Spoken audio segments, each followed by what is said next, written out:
Hey guys, welcome back to the channel, and today we're going to be reacting to K-pop news. Kiss of Life.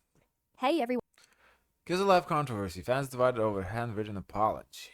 Let me guess. The white and Asian fans are telling black fans to accept it. That's the division. I don't know. Welcome back to the Well, black and Latino fans too. channel. Today, we're going to talk about the recent controversy surrounding the K-pop group Kiss of Life and the mixed reactions following their personal apology. But I don't As think always, it's the goal here. all. Do you think it's all like not everyone to stand by the girls? Like they can be like from South Korea and be like, "Girl, that's wrong." I would hope. I would hope there's a population of that too, because then I ride with them. Of course, not everybody. Is to stay neutral and provide space for multiple perspectives. So let's dive into what happened and how people are responding. Recently, Kiss of Life came under fire for content shared during member Julie's birthday livestream. Many viewers felt that the group had portrayed harmful stereotypes and engaged in cultural appropriation. The backlash was immediate, with fans and non-fans alike expressing their disappointment across social media platforms. In response, the group's agency, S2 Entertainment, initially issued an official apology. However, that first statement was widely criticized for lacking sincerity and not directly addressing the communities that were affected. As a result, the group began to lose followers, and many fans publicly stated they were withdrawing their support. On April 5th, Kiss of Life posted a handwritten letter to their social media, offering a more personal apology. In the letter, the members acknowledged their mistake, referred to it as a learning experience, and promised to do better moving forward. Some fans appreciated this gesture, with comments expressing forgiveness and support. Can I see that person? What they said? They said, some fans appreciated this gesture. "As a black fan, this is all I wanted. Thank you." You know, I always take these comments with skepticism.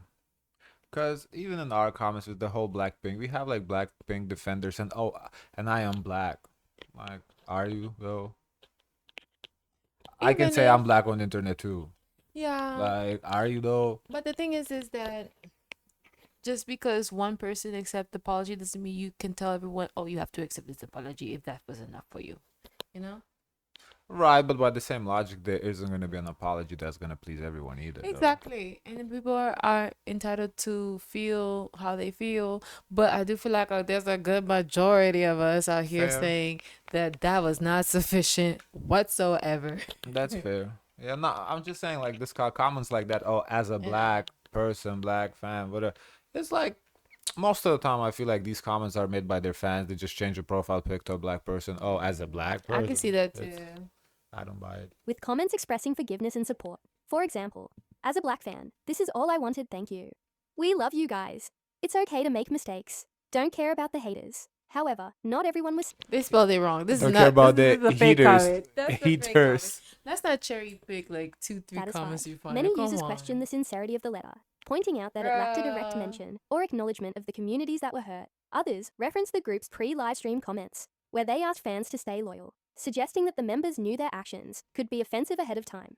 That's like we keep forgetting about. That's the worst part. I don't forget. I know. I keep forgetting about, but that's just horrible. That's Here are a you few already examples know of you those were in the concerns. wrong, but you The said way let me everyone just go anyways. Okay. Yeah, it's crazy. would have That's accepted this stupidity. if y'all didn't know better, but you did know, and still did it. You still Yeah, can't directly address the exactly. community you disrespected.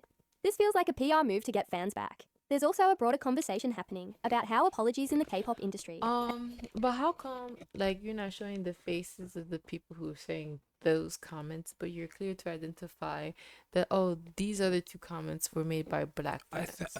I think those are translations of K netizens. And the entertainment world in general can sometimes be perceived more as Then damage I control. think we need to shout out the K netizens who are speaking out about that. It's important. Yeah, it actually is it's important very that Koreans important, actually yeah. stand up for this too, because most of the times these groups listen to Koreans more than international. So it is important that Koreans are allies. Than genuine accountability. Cultural appropriation is a serious issue, especially in global industries like K-pop, that reach diverse audiences. What feels like a minor misstep to some can feel deeply disrespectful to others, depending on lived experience and cultural background. At the end of the day, whether the apology is accepted or not is a personal decision, especially for those from communities directly. Since nobody, but we're not there. We're gonna get more. We're gonna get more content from this page, right?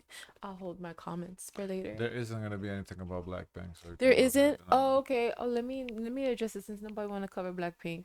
So since no one wants to post the update on what's going on with Blackpink, I took the time out of my day to go on to each of the Blackpink girlies pages to see what's going on. So first of all, first thing first, since Jisoo was cleared of the allegations, she's out here on Instagram, social media, living her best life. She's posting, her face. She's serving. She's doing what she's doing because she, stayed in her lane and didn't disrespect anybody. So Jisoo's living her best life. Now, when it comes to the other girls, they are on mute. With a side of Rose, she has to post. She has to get her money. Her money was important. She did a post for YSL, posting that this was the ad. I read the comments. The girls did not disable their comments. The comments are flaming each and one of the girls except for Jisoo, because Jisoo's out of the drama. With Rose, they're telling her, Miss Girl, you need to adjust. Where's the apology? What's going on? Lisa, she hasn't posted since the Oscars, which was news to me because I just learned about like how she didn't do the interview with this black interviewer, and people were like flaming her for that. That was new news to me. But she also hasn't posted anything, no stories, no nothing. Jenny last post was last week Sunday, and she's been mute ever since. Now I know these girls, Jenny and Jenny and Lisa will be performing at Coachella. So I am curious, is that gonna be the first time we hear from the girls? And to me, it's just interesting enough that we get so many updates, non-updates about New Jeans, about Kiss Life, but not Kim Soo-hyun. Kim Soo-hyun, his crying, his makeup. I need to know what makeup covered his face that didn't leave a stain when he was crying. Okay, I'm surprised we didn't get that coverage. But we hearing everybody else little non-updates, but not one about Blackpink. What does that say? What does that say? One of the biggest groups from South Korea, and nobody's covering, not an inch a move, an update. But we're hearing, oh, let's put in BTS. How BTS was also accused of the same accusations. But no one, everyone fails to realize that they apologize. They have donated. They have gone above and beyond recovering from their scandal. But with Blackpink, we have an issue. I do think partly is because they're girls, maybe because they're pretty, maybe because they look like very small, very demure. Eat the strawberry off of one bite like this. That people are afraid to tackle this on with 2 hands. They're afraid to tackle this. But we did flame 21 because they're an older group. They're almost out of commission. They're tired. But when it comes to Black, flame 21 for? Because for 21 they dragged 21. For what? Remember for the dating? Oh, Sandera Park. Just one person, not the whole group. Okay. But they flamed and dragged her. They did. And I feel like there's like an ageism too aspect. But because this is the younger girls, pretty girls, no one want to say nothing. I see everything. So I'm waiting to see what's going to happen when Coachella comes around, where they have to start posting content, when they have to start performing with artists. What are the people going to cover? I wait for that. Please stay tuned. I would say, I guess, like the silver line, not silver lining, but the hope at least is they haven't posted nothing. So except Rosie, she posted her ad. She got the money. Mm-hmm. There was a contract. No, that was probably scheduled. Yeah. The money don't stop. Yeah. So the fact that they haven't posted yet at least gives a glimmer of hope that they might apologize. I'm hoping because the first post is gonna be, if the first post is not an apology, they are not apologizing. It got to be. It's about the first post that they're gonna do after. And when they do, we're gonna be right here to dissecting it. I hope it's a good one, because this is gonna be, either gonna go well for them or it's gonna be a setback for them. But all I know, my girl Jesus is living her best life, honey. Anyway, back to regularly scheduled programming. Zerobaseone under fire for a game.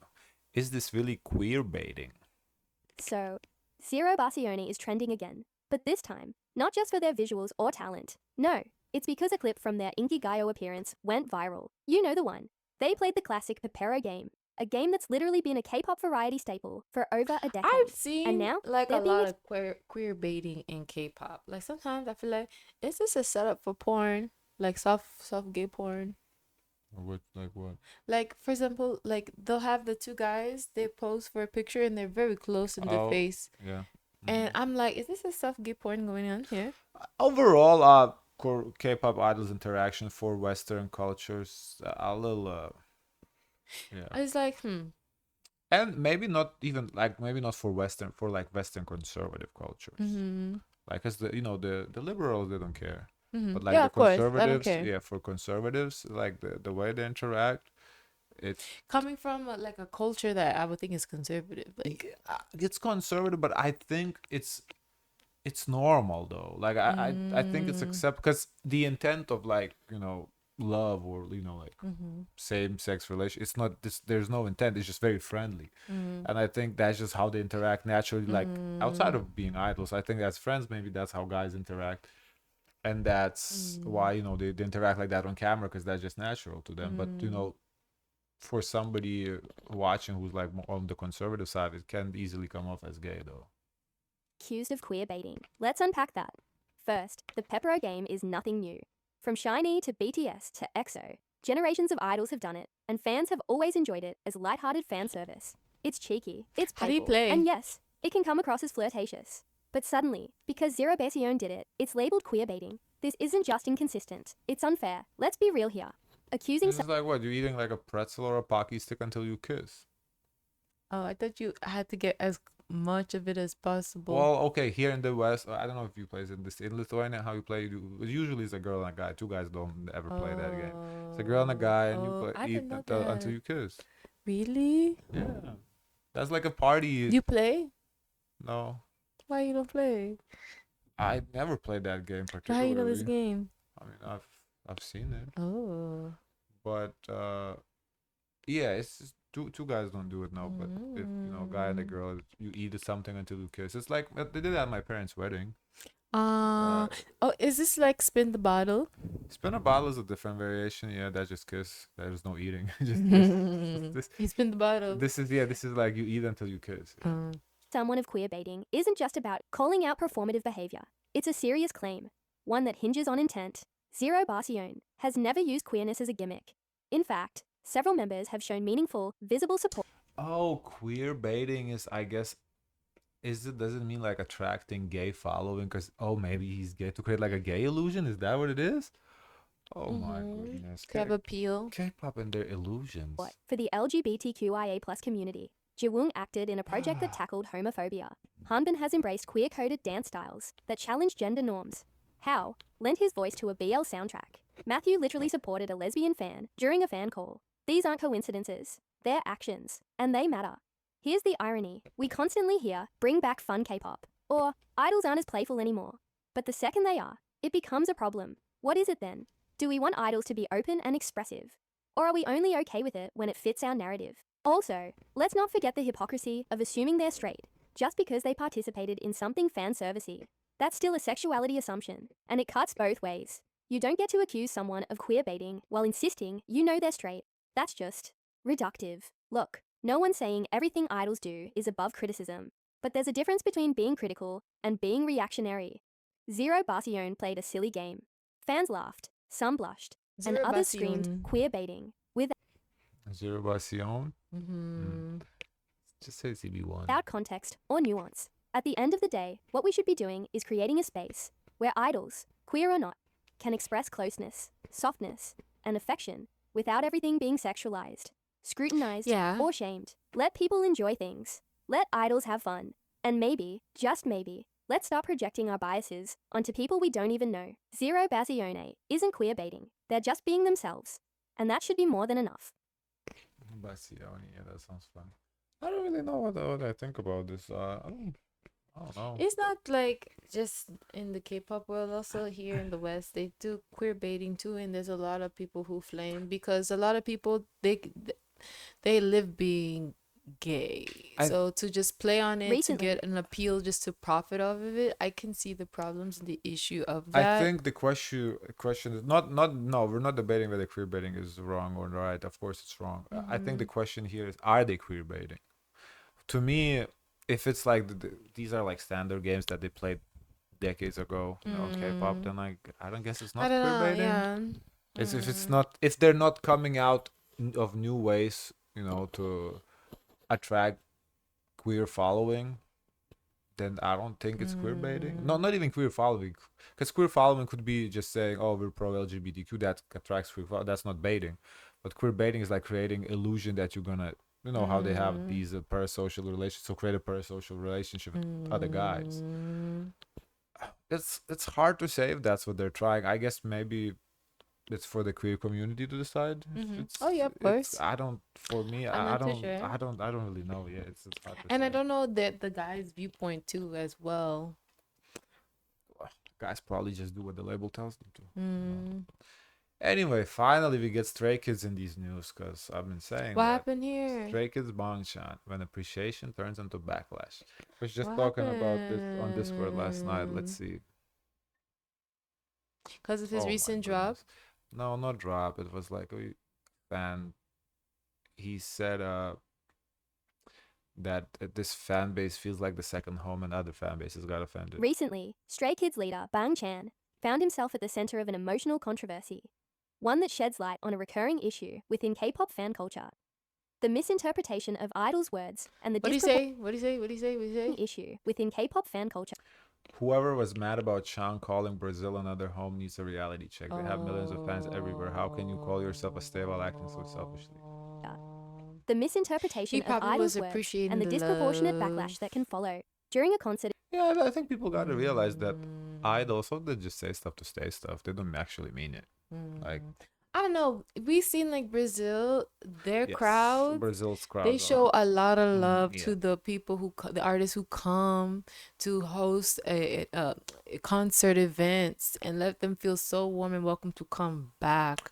Yes. So I can understand that, because imagine you come all the way from the other side of the world and people in Brazil show you so much love. You're going to feel like it's home. I'm not shocked, because it's Brazil. Brazil definitely has one of the best crowds in the world. Yeah, like even when we do like Brazilian reactions and we cover Brazilian artists, we get so much love from Brazil. Brazil people are so nice. Yeah, very welcoming. I would say very patient. Brazil they want you to understand their culture. One of the most welcoming countries I've seen. Like 3 countries off the top of my mind, based on the reactions, that are the most welcoming. I would say Brazil, Philippines, and Greece. Greece, I think the 3 countries that are most welcoming. Now in South Brazil. Korea. Well, South Korea. We don't really have much South Koreans. I don't know Koreans if we have South Korean fans. So. If you're from South Korea, let us know in the comments. We have much love for you, but we don't know, because it's really a mixed bag. Because when it comes to South Korean content, we get a lot of international. Yeah, it's very international viewership. Yeah. But there is some people even in our Discord that can be from like South Korea. Bang Chan made a heartfelt comment referring to the country as another home. It was a moment meant just because to express appreciation and connection with local fans. However, that phrase was soon misquoted and misinterpreted as second home, which some fans viewed as a sign of favoritism. This led to widespread debates online, primarily among the group's international fan base. The backlash prompted Bang Chan to respond through a private messaging platform, where he shared a series of emotional messages. He expressed frustration, confusion, and fear over how his words were received, stating, "At this point, whatever comes out of my mouth just becomes problematic. I'm actually scared to say anything now." This wasn't just a response to criticism. It was a reflection of the growing emotional toll placed on idols who attempt to navigate fan expectations across different cultures, languages, and regions. He further added, "Sharing love equally to all stays around the world is definitely something I want to accomplish. But I think that's the thing that I'm terrible at, so I'd like to apologize." While this situation may seem it's hard because you wanna show appreciation to where you at right now. Okay, you're at Brazil, performing in Brazil. You wanna show love to Brazil. Now, people like in Australia, South Korea, looking at you like, what are you doing? Like a jealous girlfriend. Yeah, right. That's the problem. You're absolutely right. The problem is the jealousy. It's like, what kind of relation? Like, it's those fucking weird ass relationships where, like, it's like, what? Honestly, it should be poly. You should be happy. Like, people in Brazil embrace Banchan like this. Like, wow, they love our guy just as much we love him. That's big love. Yeah, what would you rather them go and get booed off the stage? It's like, what do you want? Because how you imagine how they get to the top? They gotta get love from everywhere, from everyone. So you can't just keep the artist to yourself and hold them hostage. It highlights a larger issue in K-pop culture, the challenge idols face in trying to please a global audience while avoiding controversy over seemingly minor statements. It also points to a growing pattern of hypersensitivity within online fan communities, where comments are often decontextualized, mistranslated, or emotionally charged, sometimes leading to unnecessary conflict. Honestly, I can see how these... Okay, second home. So who's your first home? Who's first? That's a good question. Who's first? Is it Korea? Is it Australia? Australia? Yeah. Or idle self-blame. In the age of social media, every statement made by public figures is instantly dissected. For K-pop idols, who often perform in multiple languages and engage fans from all over the world, the risk of miscommunication is high. Even well-intentioned comments can lead to division, especially when fandom dynamics become overly territorial or competitive. Bang Chan's response reveals the pressure idols feel to maintain neutrality while still showing appreciation to fans in different countries. It also illustrates how exhausting it can be to constantly manage public perception. This situation is not exclusive to Stray Kids or their fandom. It's a reflection of how emotionally invested and reactive parts of the K-pop community have become. There's a need for more empathy, not just from fans toward idols, but also within fan communities themselves. As the global K-pop scene continues to grow, so does the responsibility of fans to foster a healthier, more supportive environment, one where artists aren't punished for expressing gratitude, and where misunderstandings are met with patience, not outrage. In the end, this incident serves as a reminder. Words matter, but so does the way we choose to interpret them. Artists like Bang Chan put tremendous effort into connecting with fans worldwide. That effort should be met with understanding, not scrutiny. The K-pop community as a whole, not just individual fandoms, has a role to play in creating a culture where artists can speak freely without fear of backlash. If we truly value the artists we support, it starts with listening with good intent and responding with maturity. It's that. Yeah. Yeah, it's tough. Like with Bang Chan, and like honestly, it feels like he's too emotionally invested too into this. Yeah. That so it to me the biggest problem is the fact that like the fans can literally pay money and send messages to them directly. That's the biggest issue. Like, because I would tell him just ignore the get off the social media, but it's not even on social media. It's like DM. Like he has to. He has to. It's just like I don't know what these labels are doing. They're just pimping them out basically. They're giant pimps. It's just crazy. Any more? Let's see. I don't think so. Oh my goodness. No. Okay. Guys, of course, let us know your thoughts. Don't forget to like, comment, and subscribe. Join the Discord. And as always, share as much kindness as possible.